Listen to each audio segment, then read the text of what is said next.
So hello भाई मैंने केमिति अछंती आपण माने आई होप कि समस्ते भलरे थिबे। तो मु आउ गोटे वीडियो नै कि आपण मानक पाखु पळै आछि। तो देखंतु एइटा हम मामू घरे गोटे इस्कन अछि, जो इस्कन ने गोटे गाई फार्म अछि एइटा तांकर। तो देखंतु मु आज एइटी वीडियो बने को आछि। तो एठी सब वेराइटी रो गाई अछंती, लाइक साइवाल अछि, गिर अछि, तापरे देसी गाई मध्ये अछंती। देखंतु जेंति कलाटा देखि परथु आपण माने मो सामने रे, किंतु जर्सी एटी नाही, जेहेतु से आपण आगो को सुनिया को पाइबे तांको ठारू जे इस्कन अछंती हमर मुख्य गुरुदेव, तांको सुनिया को पाइबे कोन पई जर्सी रखि नांती। तो देखंतु एही परी अछि गिर गाई सेठी ठिया हिची, आंकर खाइबा पई भी भलो फैसिलिटी अछि। आ सेपट जो गोटे घर देखि परथुवे सेठी माने राति बेला बंधा हुंदी जाईकी, तो दिन बेला आंको छाडी दियंती। जेतेबेले टिके खरा हुए ए टीण तळु आसंदी भारी, जेतेबेले खरा हुएनी तो सेनी बुलाबुली करंदी बाहरे, तो राति हेले से भितरु पळांदी। तो देखि परथुवे आपण माने एटी देसी गाई ठिया हिची, आ सेठी गिर गाई साइवाल, आउ एटी देखंतु कुंडटे हिची। कुंड भितर घास पकई देकी जाइछंती। माने तांको मन हेले खाउछंती, जाको भोक हेले खाउची, जाको भोक न होउची से खाउनी। तो एही परी अछि किछि माहौल।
तो भाई मैंने देखि पारथिबे एटी घास लागिची गाई मानकर खाइबा पई। तांको फार्म रो साइट रे एटा अछि, आउ विभिन्न प्रकार पनीपरिबा फळमूल गछ भी लागिची। तो मु सियाडे जाइनी, जेहेतु गोबर फोबर पडितला, बहुत माने खत लगेकी से माने करचंदी। असना हे जिवे से माने मना कले असना हे जिवो, सेति पई कि मु जाई पालेनी सियाडे। देखि पारथिबे सेयाडे देखंतु ए सेई बडाडे। तो देखंतु एई परी छि किछि गाई फार्म तांकर। तो एपटे नडा भी थुआइची। तो देखो माने पूरा कह गले गोटे एकर पाखापाखि लगी केवल आमर घास गाई मानकर खाइबा देखि पारते पूरा ए पाचेर टू नहीं पूरा से तो आंकर एठी देखंतु एटा होची गिर गाई आ देसी गाई मानकर होची A2 मिल्क, जोटा कि देह पई भलो एवं पीवा पई मध्ये भलो। जेहेतु आंकर गुरुदेव आ आम डॉक्टर भी जे आसंदी से कहंती। आ A1 मिल्क होची जो माने हमर रहिले जर्सी गाई, जर्सी हॉलिस्टन, एमानकर होची A1 मिल्क। एमानकर मध्ये भलो, किंतु गिर गाई जो मानकर गिर गाई देसी मानकर A2 मिल्क तांको ठारू एटा कम भलो। माने तांको ठारू ए अधिका भलो होची गिर गाई आ देसी गाईंकर क्षीर। तो आपण माने एटा मन रखिबे कि देसी गाई क्षीर आ जर्सी गाईंको क्षीर को A2 मिल्क कुआ जाय, आ जर्सी हॉलिस्टन को क्षीर को कुआ जाय A1 मिल्क। एई दुई जनकर तुलना मु आपन को कहली कारण एटा हमर जे डॉक्टर आसंदी से कहितले जे एटा निहाती कहबो तम वीडियो रे, कारण एटा भी लोक माने जानिबा आवश्यक।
तो ये देखो जोड़ाए गिर गाई ये खाऊँ कौ भाई एम खावाई व्यवस्था कर घास आणिक पकई दीजिए ये भितर से खाऊँ आराम से।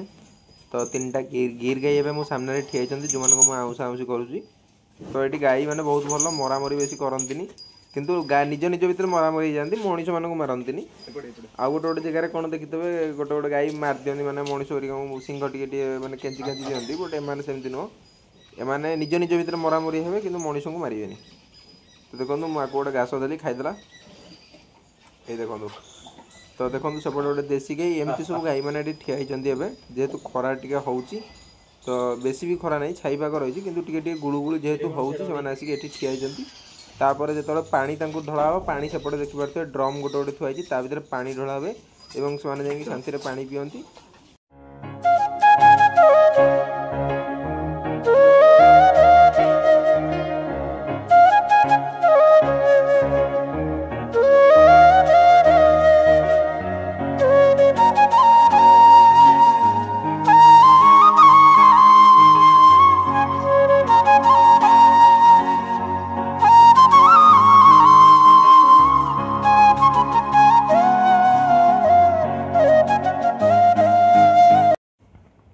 आ देखो एठी एवं जो दुईटी षंड अच्छा गिर गाई तो ये से 2 जन खोला छड़ा हो आ गोटे कथा आंकर ये गाई ब्रीडिंग हेले ये फ्यूचर पर रखती एमाने बिकंती गाई केबे भी।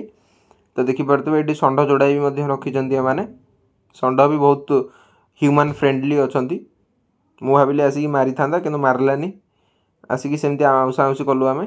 तो देखिपे ये मुझे आउँसुची भल षंड भी 2टा किंतु ये किसी भी जिनस बिक्री हुए ये भगवान को भक्ति रे इस्कन जेहेतु ये से क्षीर बिक्री हुए कि मंदिर पर जाए क्षीर सब। तो देखिपे ये यहीपर किसी अच्छा आउट तो बाउंड्री हो सेपटे गाई मैंने।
गाई आपंकर देखलु ये कौ कौ ब्रीडर गाई अच्छा।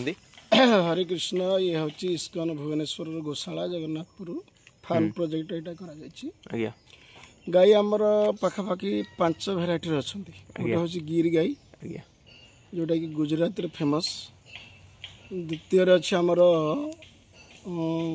हरियाणा 2टा आसुँच थर्ड पार्कर तापर किसी अच्छा लोकल देसी गाई किसी अच्छा तापरे साइवाल किसी अच्छा साइवाल ये भाव में आमर केते क्षीर दउची गिर गाई आपनकर टोटल आमर सब गाई मिसे कि 100 लिटर क्षीर होची सब गाई मिसे कि आ गिर गाई दी बेला केते दिए माने गोटे बेला केते दिए भल जो अछंती गोटे गोटे गिर गाई अछंती 10 लिटर 12 लिटर ए भली 20 लिटर भी दियंती।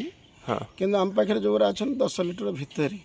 हाँ आमर लोक मान क्वेश्चन थिला कौन जे गाईंकर वीडियो तो करूची गाईंकर केते क्षीर दउन सेइडा ही होची क्वेश्चन गाईंकर ब्रीड सहित गाई केते क्षीर दउन तो साइवाल आमे एठी गाईंकर क्षीर दवा पे आमे पोसिनु ना आमे गो मातांकर सेवा करिया पई एठी रखिछु। आज्ञा लोक माने जो कहउछन्दी आमे माने गाई पोसिबु एतिकी क्षीर आमर दरकार 15 लिटर 20 लिटर ताको इंजेक्शन देकी क्षीर काढिबु सेटा आमर उद्देश्य न।